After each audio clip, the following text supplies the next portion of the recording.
Microsoft word আনার জন্য আমরা উইন্ডোজ আর, হ্যাঁ উইন্ডোজ আর চেপে রান কমান্ডটা এসেছিল, এখানে কি লিখেছিলাম উইন ওয়ার্ড লিখলে মাইক্রোসফট ওয়ার্ড ওপেন হয়ে যেত। হ্যাঁ, এখন মাইক্রোসফট এক্সেল আনার জন্য আমরা এখানে লিখবো এক্সেল, জাস্ট এক্সেল, ঠিক আছে, লিখে জাস্ট এন্টার প্রেস করলাম, তাহলে মাইক্রোসফট এক্সেল ওপেন হলো। হ্যাঁ, তো ফার্স্ট ওপেন করেছি বিদায় এভাবে এসেছে, আমরা এটা ক্লোজ করে দিই। হ্যাঁ, তো এক্সেল শব্দের অর্থ কি জানেন?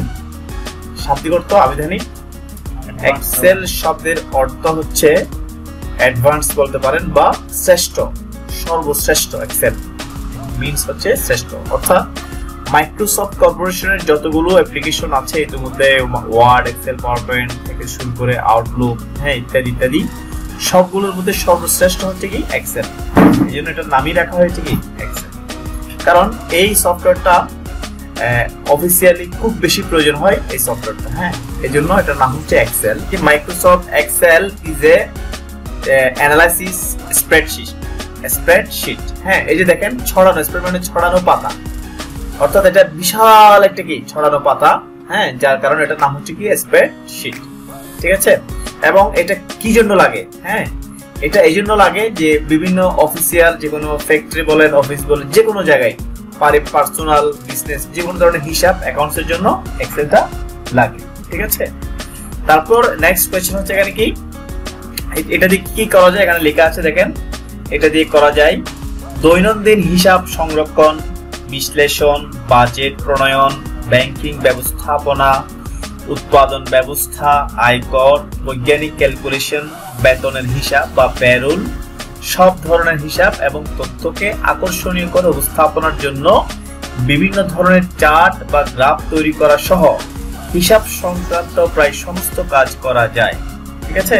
এটা দিয়ে এবার বলা হচ্ছে হোয়াট ইজ স্প্রেডশিট, অর্থাৎ এই স্প্রেডশিটটা কি। সেক্ষেত্রে এখানে লেখা আছে যেভাবে দেখেন, স্প্রেডশিট শব্দের আবিধানিক অর্থ হলো ছড়ানো পাতা।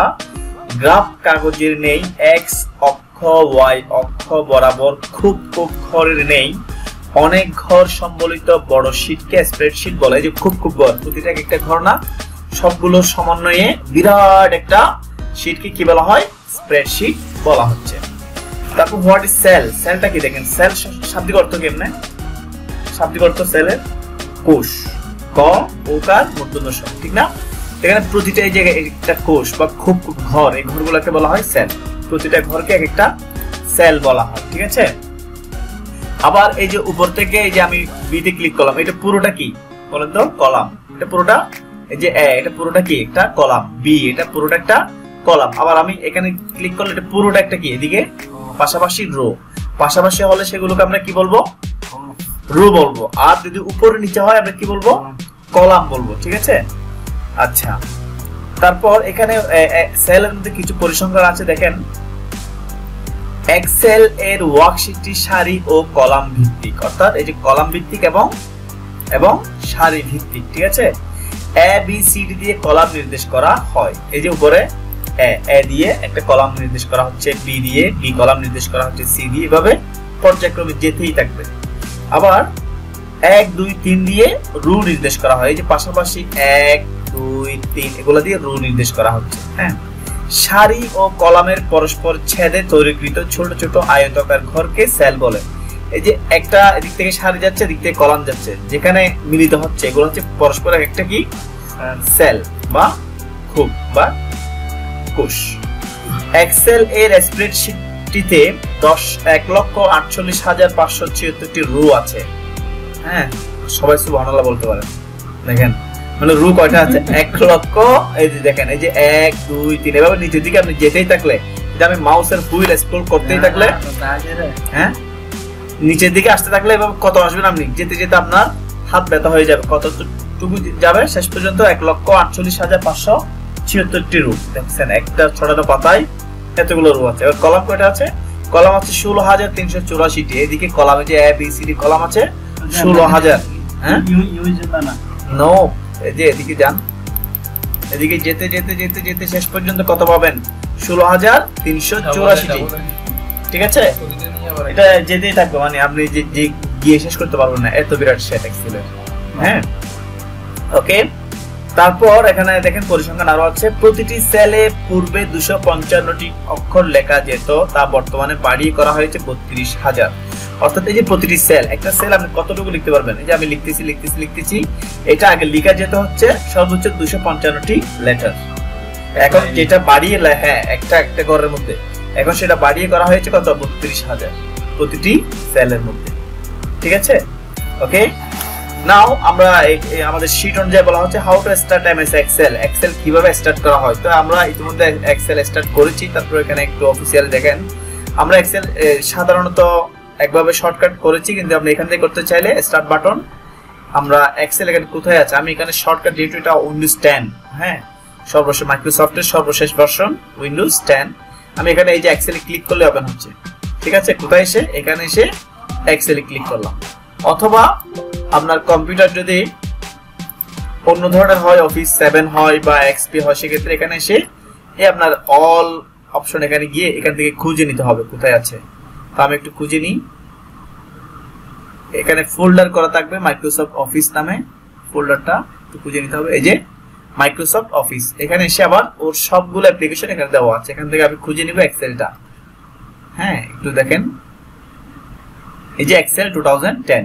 ঠিক আছে, তো আমরা যেটা ইউজ করব শর্টকাট পদ্ধতি, আমি আরেকবার বলছি, উইন্ডোজ আর দিলে রান কমান্ড আসবে এবং এখানে লিখে দিব এক্সেল। এই যে এখানে এক্সেল লেখা আছে অলরেডি, যেহেতু একটু আগে লিখেছিলাম উইন্ডোজ আর, এই যে এটা উইন্ডোজ বাটন এবং এটা আর, দুটো একসাথে দিলে রান কমান্ডটা আসবে এবং এখানে লিখে দিব কি এক্সেল, EXCEL, এক্সেল লিখে দিয়ে এন্টার দিলে এক্সেলটা অটো চলে আসবে যে কোনো কম্পিউটারে। আপনি ওখান থেকে খুঁজে পান বা না পান, অনেক সময় যদি এখান থেকে খুঁজে নাও পান, আপনি শর্টকাট মেথডটা ওপেন দিলে সাথে সাথে চলে আসবে। ওকে, এটা হচ্ছে এখানে বলা হয়েছে। তারপর কি 3 number, how to exit from MS Excel. আমরা এক্সিট করার জন্য সেটা সবাই জানি, এখানে ক্রসে ক্লিক করলে চলে যাচ্ছে। হ্যাঁ, ইজ ইট রাইট? অথবা এখান থেকে ফাইলে গিয়ে এক্সিট দিলে বের হয়ে যাচ্ছে, যেভাবে আমরা অপেরা মিনি ইউজ করি এক্সিট দিই না ভাই? আচ্ছা ক্লাস করতে আসে না এখানে যা। আচ্ছা যাই হোক, এক্সিট দিলে আমরা কি বের হয়ে যেতে পারি। অথবা আমরা একটা শর্টকাট মেথড শিখেছিলাম, যেটা হবে বলতো কি, অল্টার F4, অল্টার এই যে ফাংশন 4, এটা দিলে কি হয়ে যাবে, এক্সিট হয়ে যাবে শর্টকাট। যে কোনো application, any application of computer, হ্যাঁ, it may be Photoshop, it may be Illustrator, it may be Excel, Word, anything. If you press Alt F4, then it will be closed. Okay. Now I will run it again. Windows R, Excel লিখা আছে, Enter. Shortcut মেথডটা open করলাম। ওকে, তারপর কি আছে, discuss worksheet. হ্যাঁ, তো এখানে কিছু ডিসকাস আছে যে আমাদের ইন্টারফেসটা, এই যে আমার এক্সেলটা কি রকম আসলে দেখতে। আমি একটু এখানে ক্লিক করি, এটা তো আমার এই এক্সেলটার পরিচিতিটা দিয়ে দিবে। একটা মানুষের এরকম বলি না, এটা হেয়ার, এটা মাউথ, এটা হ্যাঁ চেস্ট, এটা থাই, এটা ফুট, এভাবে আমরা এখানেও কিন্তু পরিচয়টা দিয়ে দিব। প্রথম কি আছে দেখেন, এক্সেল রান হলে নিম্নলিখিত বারগুলো দেখা যাবে। Title bar, first one is এই যে বুক 1 লেখা আছে না, বুক 1 মাইক্রোসফট এক্সেল, এটাকে বলা হয় টাইটেল বার। যে কোনো অ্যাপ্লিকেশন করলে প্রথমে ওটা কোন অ্যাপ্লিকেশনে কাজ করছে তার নামটা উপরে লিখে থাকবে, সেটাকে বলা হয় টাইটেল বার। ঠিক আছে, তারপর আছে কি মেনু বার। এই যে এখানে মেনু, এই যে হোম, ইনসার্ট, পেজ লেআউট, এগুলো হচ্ছে মেনু। হ্যাঁ, এই বারটাকে বলা হয় মেনু বার। হ্যাঁ, তারপর আছে টুলবারস। টুলবারসটা কিন্তু এখানে উপরে আছে, এই যে এখানে এগুলো, এখানে দিলে সেভ হবে, এখানে দিলে আনডু হবে, রিডু হবে। হ্যাঁ, এগুলো ঠিক আছে। তারপর নেম বক্স, এটা হচ্ছে নেম বক্স। এই যে এই বক্সটাকে বলা হয় নেম বক্স। এগুলো পরবর্তীতে আমাদের লাগবে, নামগুলো এখন শিখে রাখলে পরবর্তী আমাদের জন্য সহজ হবে। হ্যাঁ, নেম বক্স বলা হয় এটাকে। এখানে আমরা যে কোনো কিছু লিখতে পারি।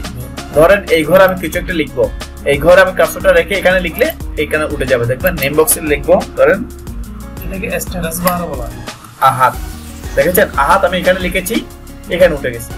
আবার এই ঘরে লিখে আমি আবার এখানে লিখলাম, ধরেন করিম, তাহলে এখানে লিখলে এখানে উঠে যাবে। ঠিক আছে, তারপর জুম বার। হ্যাঁ, জুম বার কোনটা, এই যে এখানে নিচে নিচে দেখতে পাচ্ছি, এখানে আমরা এইভাবে জুম করতে পারবো, চাইলে আবার জুম আউট করতে পারবো, এটা হচ্ছে জুম বার। হ্যাঁ, তারপর কার্সর, আমরা এই যে যেটা মাউস এদিকে এদিকে করলে যেটা হাঁটতেছে, হ্যাঁ মানে প্লাস সাইন, এটাকে এখানে এক্সেল বলা হয় কার্সর।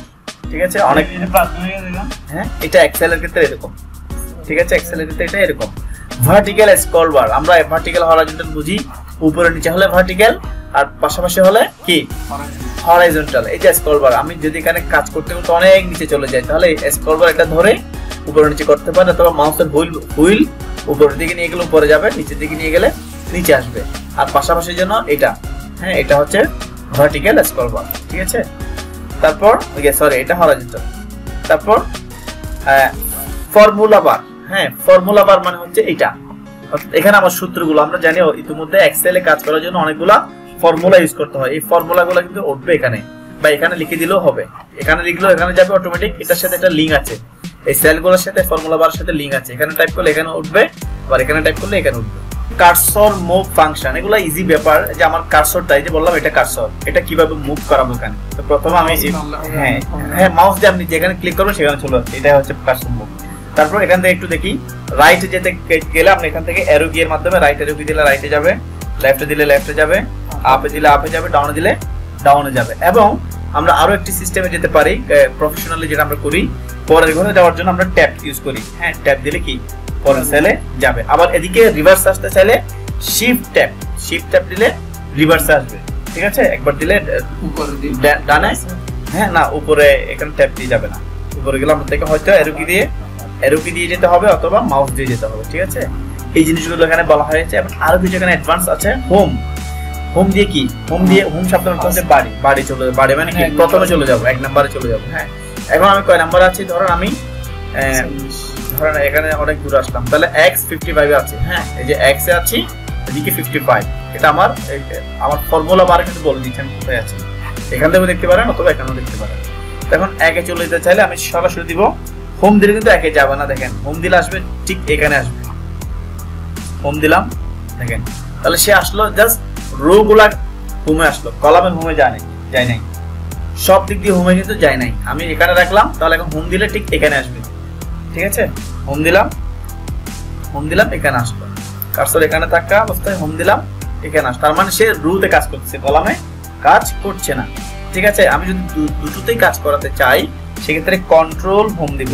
কন্ট্রোল হোম দিলে সে কলাম এবং রো দুটোরই হোমে চলে যাবে, মানে একেবারে শুরু চলে গেল, ঠিক আছে। তাহলে হোম দিয়ে কি রো এর হোম শুরুতে, আর কন্ট্রোল হোম দিয়ে দুটোরই শুরুতে। হ্যাঁ এই যে আমার কন্টেন্ট গুলো লিখেছি এখানে, হ্যাঁ এগুলো যদি আমরা মুছতে চাই, তাহলে জাস্ট যে কার্সর আমার আছে ওখানে গিয়ে ডিলিট, ব্যাক স্পেস দিলেও হবে, ব্যাক স্পেস দিলাম তাও হচ্ছে, ঠিক আছে।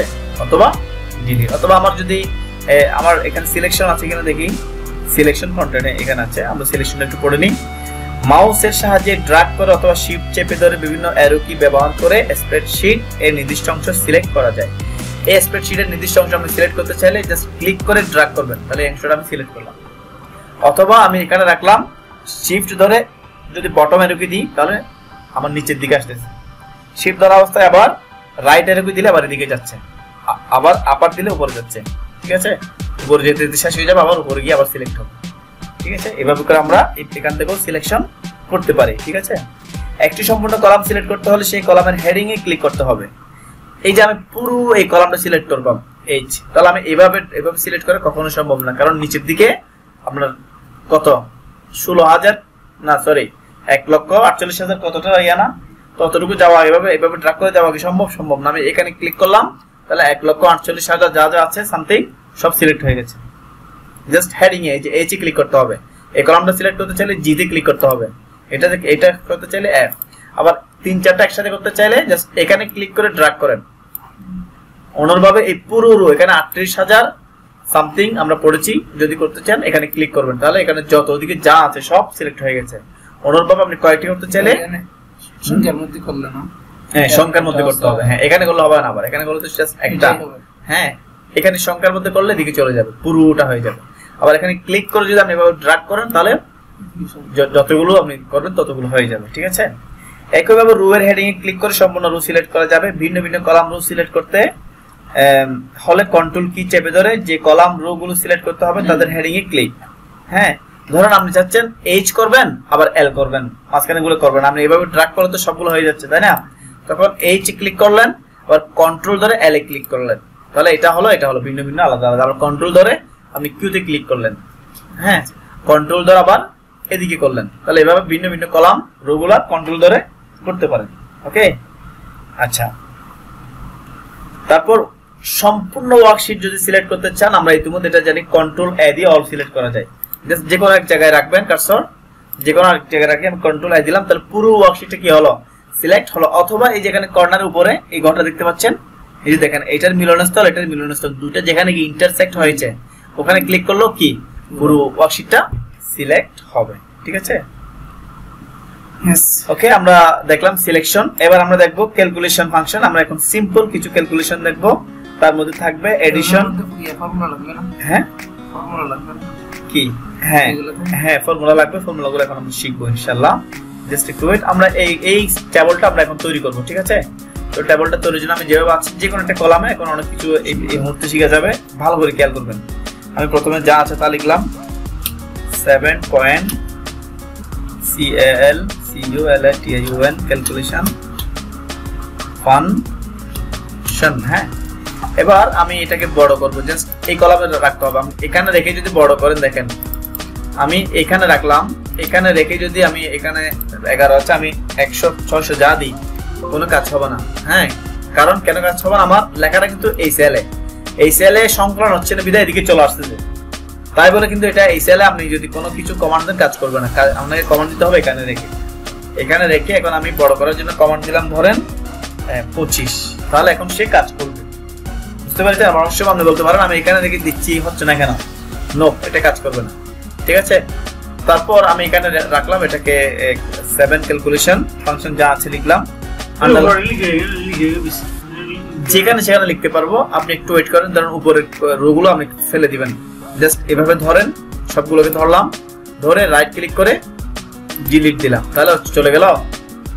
ঠিক আছে, এদিকের গুলো ফেলে দিবেন, তাহলে এখানে এভাবে ধরলাম, ধরে রাইট ক্লিক করে ডিলিট দিলাম, তার মানে আমি যেখানে সেখানে লিখতে পারতেছি, পরেগুলোকে আমি চাইলে ফরম্যাটিং করতে পারছি, সো নো প্রবলেম। ঠিক আছে, তারপর এখানে এ বি সি ডি আছে, আমরা এগুলো লিখলেও লিখতে পারি, অথবা আমি এগুলোকে স্কিপ করে যাই, একটা করে খালি রেখে পরের ঘরে যাই। কি কি আছে, আইটেম। হ্যাঁ, তাহলে আমি লিখে ফেলি আইটেম, তারপর আছে পেন, তারপর আছে বুক, তারপর আছে পেন্সিল। তো জুমিং করবো কারণ আমার লেখাগুলো খুবই ছোট হচ্ছে, আমি একটু জুম করতে চাইলে লেখার ফন্ট সাইজ একটু বাড়িয়ে দিই।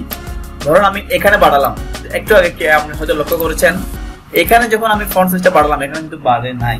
আর ভাই ইম্পর্টেন্ট জিনিস, ঠিক আছে কুইক, আমি যখন এখানে ফন্ট সাইজ বাড়িয়েছি, আমরা ওয়ার্ড কি করতাম, এক জায়গায় বাড়ালে পরবর্তীতে লিখলে ওই কমান্ডটা হয়ে যায় না, সব জায়গায় বাড়ে যায় না, কিন্তু এক্সেলে না, যেই সেল আপনি কমান্ড দিবেন ওই সেলের জন্য এটা বরাদ্দ থাকবে, অন্য সেল সেটাকে অ্যাকসেপ্ট করবে না। আমি এখানে ফন্ট সাইজ বাড়িয়ে দিয়েছি, কিন্তু সেটা এখানে কোনো কাজে লাগে নাই। ঠিক আছে, এখানে আপনি যদি চান আমি এখানে যত ঘর লিখবো এতটুকু লিখবো, এতটুকু সবখানে লিখলে যাতে ফন্ট সাইজটা বেড়ে যায়, তাহলে সবগুলো প্রথমে মার্ক করে এখন যদি আপনি দেন, ধরুন আমি দিলাম হচ্ছে 14 হবে। হ্যাঁ, তাহলে এই ঘরগুলোতে এখন আমি ফিউচারে লিখলে কি হবে, 14 হবে। আবার এই ঘর লিখলে কিন্তু 14 হবে না। যেমন দেখেন আমি এখানে একটা লিখি, ধরেন আমি দুইটা একটা ওয়ার্ড লিখি, কালাম লিখলাম, পরের ঘর কিন্তু আমরা কি দিই নাই, আবার ওই সাইজটা দিই নাই, এখানেও কালাম লিখি, তাহলে দেখেন এটা কিন্তু ছোট এটা বড়, ঠিক না? কারণ আমি এতটুকু ডিফাইন করে দিয়েছি, এভাবে মার্ক করে এতটুকু ডিফাইন করে দিয়েছিলাম। ওকে, আমি এটা আবার কেটে দিই, এটাও কেটে দিই। ওকে, তো আমরা একটু জুম ইন করে নিই, কন্ট্রোল আমার মাউসের চাকাটা সামনের দিকে। ঠিক আছে, হ্যাঁ, তাহলে জুম ইন হয়ে গেল। এবার আইটেমের পরে কি লেখা আছে, জান। আমি জানের পরে ফেব্রুয়ারি মার্চ এগুলো লিখবো না। হ্যাঁ, কেন লিখবো একটু পরে বলবো। জান, জানুয়ারি, ফেব্রুয়ারি, মার্চ, এপ্রিল, মে, জুন পর্যন্ত আছে না? তাহলে আমি পরের ঘরে কিভাবে গেলাম, ট্যাব দিয়ে গেলাম, এন্ড দিস ইজ প্রফেশনাল। ঠিক আছে, ট্যাব দিয়ে গেলাম। তো পরের ঘরে এসে আমি এখন কি আছে এখানে, টোটাল, তারপর কি আছে ম্যাক্সিমাম, তারপর কি আছে মিনিমাম, তারপর কি আছে এভারেজ। হ্যাঁ, এভারেজ আছে। তো এখন একটা জিনিস লক্ষ্য করেন, এই যে টোটালটা ইটস ওকে, ম্যাক্সিমামটা কিন্তু পরের ঘরের মধ্যে ঢুকে গেছে। হ্যাঁ, so how can I increase my cell length. হ্যাঁ, সেল লেন্থ যদি আমি বাড়াতে চাই, এখান থেকে আমি কিছুই করতে পারবো না, আপনাকে সেটা কন্ট্রোল করতে হবে। এখানে হেডিং থেকে, হেডিং এসে দেখেন এটা বাড়িয়ে দেন, এই যে এখানে বরাবর এখানে ধরতে হবে, লাইন বরাবর ক্লিক করলে আপনার কাজটা কিরকম হয়ে যাচ্ছে দেখছেন, একটা কালো নজর হয়ে যাচ্ছে। এখন তো প্লাস আছে, এখন হচ্ছে হোয়াইট প্লাস, এখন কিন্তু ব্ল্যাক প্লাস হয়ে গেছে, তাই না? ওই অবস্থায় ধরে এভাবে টানলে এটা বাড়বে। হ্যাঁ, এটার জন্য আপনাকে কিভাবে বাড়াতে হবে পরস্পর ধরতে হবে। এখানে বলেছিলাম প্রতিটার জন্য প্রতিটা আলাদা আলাদা কমান্ড দিতে হবে। আপনি যদি চান এটাকে এট এ টাইম বাড়াবো, তখন দুটোকে একসাথে ধরে আবার যে কোনো একটা বাড়ান, তখন দুটাই বাড়বে। ঠিক আছে, মার্ক করতে হবে। হ্যাঁ, without mark there won't work anything. ঠিক আছে, তো আমি দুটোকে বাড়ালাম এট এ টাইম।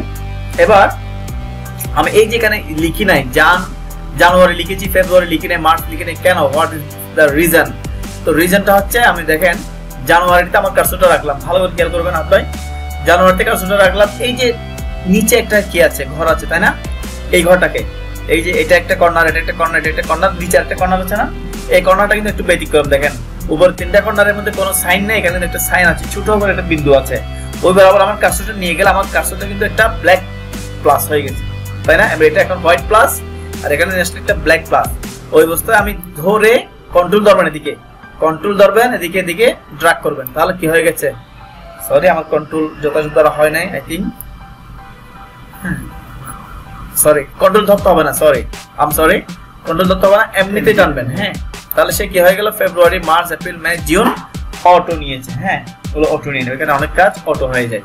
ঠিক আছে, তো যাই হোক, আমরা এই জন্য এগুলো লিখি না, যেহেতু আমরা অটো পাবো। হ্যাঁ, ওকে। তারপর আমরা এখানে যে ডিজিট গুলো আছে সেগুলো একটু লিখে ফেলি। জানুয়ারিতে আছে কত? 1000।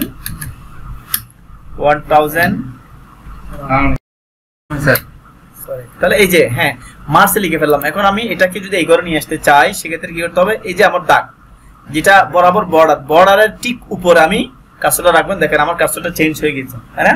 এই অবস্থায় এখানে ধরে আপনি এখানে নিয়ে আসলে এটা এখানে চলে আসবে। ওকে, তো 6000 লিখলাম। তারপর কি আছে? 7000। এগুলোকে ধরে কন্ট্রোল সি কপি করে এখানে প্রথম একটা ঘরে রাখলে হবে, কন্ট্রোল ভি দিলে পরের ঘরগুলো তো অটো চলে আসবে। ঠিক আছে, এইভাবে এখানে যেভাবে আছে ঠিক সেভাবে চলে আসছে। ঠিক আছে, ম্যাথে আমি আবার এগুলোকে ধরি। হ্যাঁ, কন্ট্রোল সি। দেখেন কপি তখনই হবে যখন এটা জিগজিগ করবে। হ্যাঁ, জিগজিগ করা বন্ধ হয়ে গেলে কিন্তু আর কাজ করবে না। ঠিক আছে, তারপর আমি রেখে এখানে এন্টার দিলাম, সবগুলো চলে আসলো।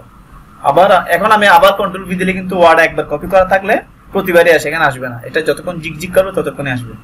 হ্যাঁ, তো আমি কন্ট্রোল সি দিলাম, আবার এখানে সে কন্ট্রোল ভি দিলেও কাজ করবে। আবার কন্ট্রোল ভি দিয়েও আমরা সরি এটা কপি করলাম, এখানে রেখে এন্টার দিলেও পেস্ট হয়ে যাবে। আমরা তো কন্ট্রোল ভি দিয়ে পেস্ট করি, এখানে এক্সেলে এন্টার দিলেও কি হয়ে যায়? পেস্ট হয়ে যায়। ওকে, এখন টোটাল। তো আসেন আমরা মাইক্রোসফট এক্সেলের প্রথম ম্যাজিক কিভাবে যোগ করা যায়। হ্যাঁ, প্রথম এবং প্রাথমিক। তো দেখেন যোগ করার জন্য আমি এখন যোগ করবো কি হরাইজন্টাল নাকি ভার্টিক্যাল?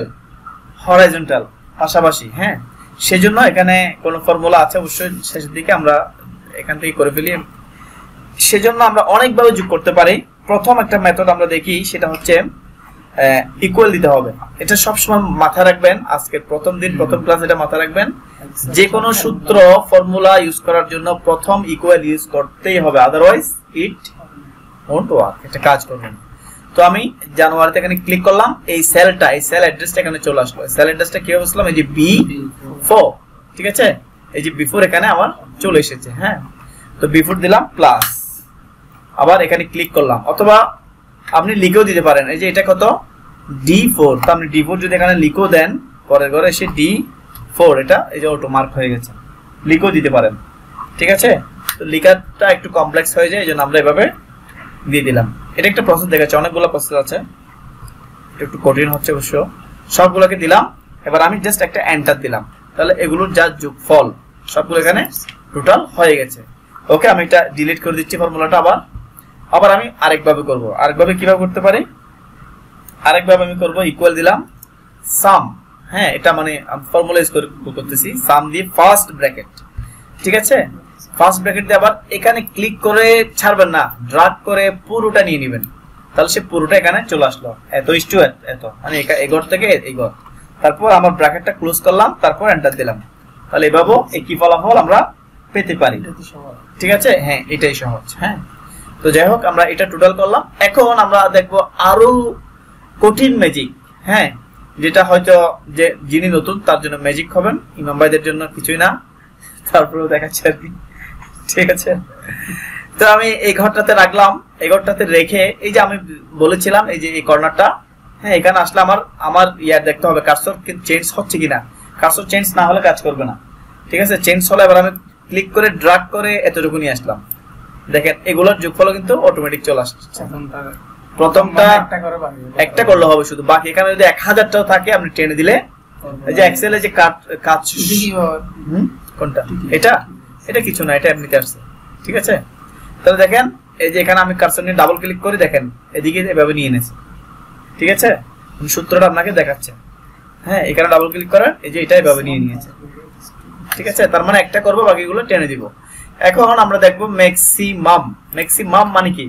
সর্বোচ্চ, হ্যাঁ। অর্থাৎ এখানে আমার জানুয়ারি ধরুন এগুলো হচ্ছে পেমেন্ট, কেউ পেমেন্ট দিয়েছে, জানুয়ারিতে দিয়েছে 1000, ফেব্রুয়ারিতে দিয়েছে 6000, মার্চে দিয়েছে 11650, হ্যাঁ। এখন ধরেন আপনি এরকম অনেকগুলো আছে, তো আপনাকে বলা হচ্ছে যে কোন মাসে সে সর্বোচ্চ টাকা দিয়েছে একটু বের করো। তাহলে যদি এখানে 1-2000 টাকা কলাম থাকতো, আপনি বের করা অনেক কমপ্লেক্স হয়ে যেত একটা দেখা। এখন যদি 4-5টার জন্য আমরা দেখেই বলে দিতে পারছি আসলে কোনটা এখানে ম্যাক্সিমাম। তো আমরা যদি অনেকগুলো হয় সেক্ষেত্রে কিভাবে করবো? ইকুয়াল, আমরা এটা ম্যাক্সিমামটা কয়েকভাবে করতে পারি। তারপর আমরা এখানে যেভাবে আছে ওভাবে দেখি, MAX মানে সূত্র ইউজ করে ফার্স্ট ব্র্যাকেট ম্যাক্স লিখবেন, শুধু ম্যাক্সিমাম ফুল লিখতে হবে না। ওদিকে যেভাবে যোগ করার জন্য লিখেছিলাম কি সাম, এখানে ম্যাক্স লিখে অনুরূপভাবে আমি এখান থেকে ঠিক এতটুকু পর্যন্ত টেনে দিব।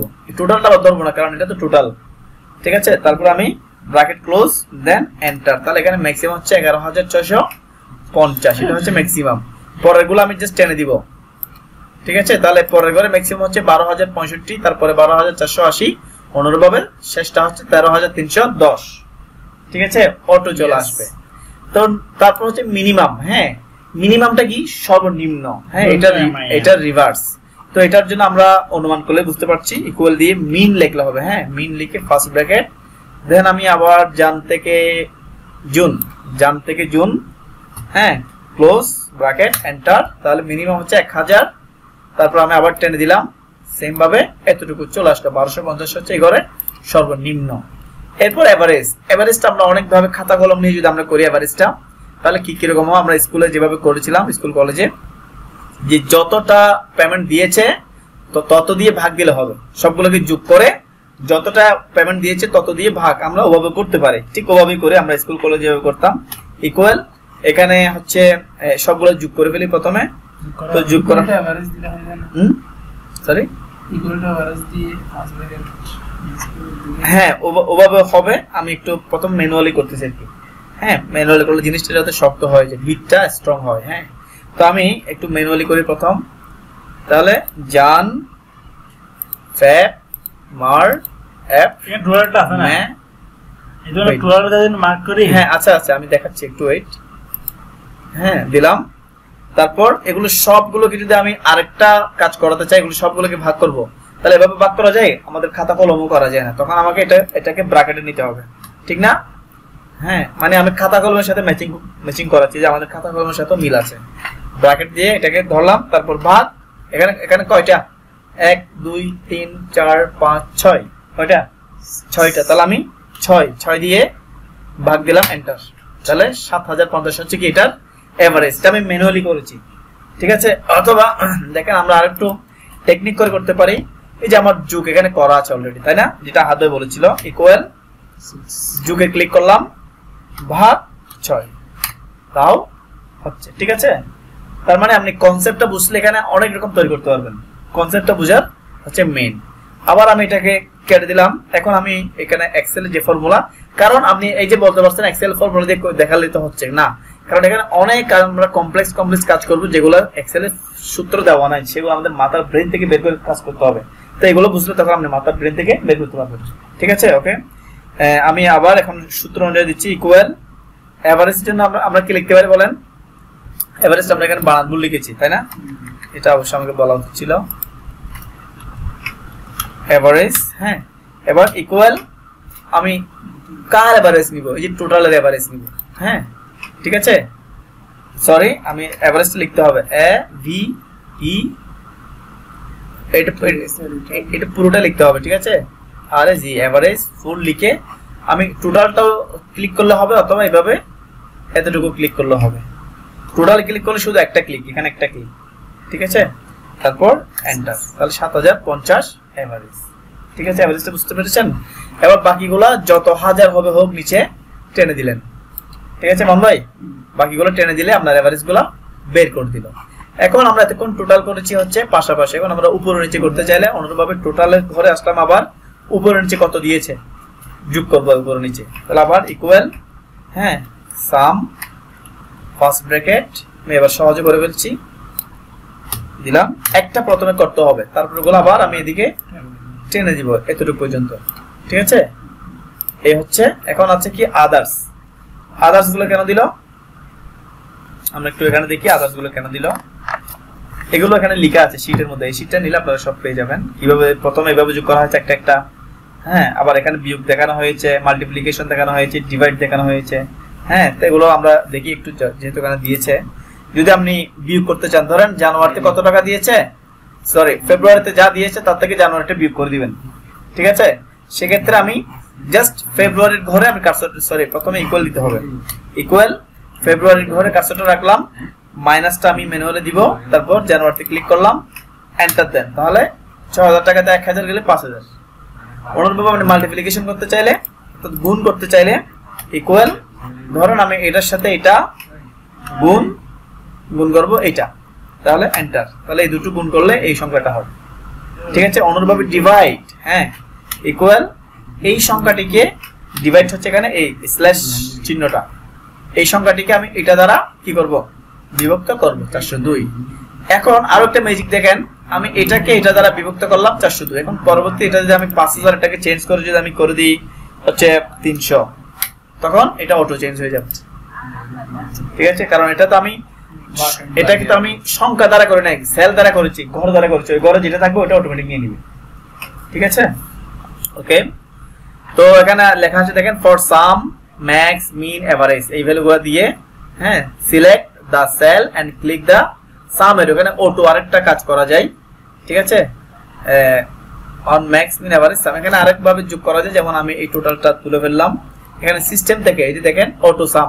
ঠিক আছে, অটো সামে ক্লিক করলাম, তাহলে এগুলো অটো, সে ওই যে আমার সাম তাম এগুলো লিখতে হয় না, অটো দিয়ে দিয়েছে, এবার জাস্ট একটা এন্টার দিলে হবে। ঠিক আছে, সেটা কোথায়, এই যে অটো সাম। ঠিক আছে, এখানে অনুরূপভাবে এভারেজ, হ্যাঁ, ম্যাক্স মিন কাউন্ট এগুলো এখানে ক্লিক করলে হয়ে যাবে, এখানে ক্লিক করলে অটো হয়ে যাবে, ক্লিক করলে অটো হয়ে যাবে। আসসালামু আলাইকুম। আমাদের ভিডিওগুলো যদি আপনাদের ভালো লেগে থাকে তাহলে অবশ্যই চ্যানেলে সাবস্ক্রাইব করবেন, লাইক করবেন, শেয়ার করবেন, এবং আপনাদের আনুষঙ্গিক কোনো প্রশ্ন থাকলে তাও অবশ্যই আমাদেরকে কমেন্টসের মাধ্যমে জানাবেন, আমরা চেষ্টা করব যথারীতি খুবই দ্রুত আনসার দেওয়ার জন্য।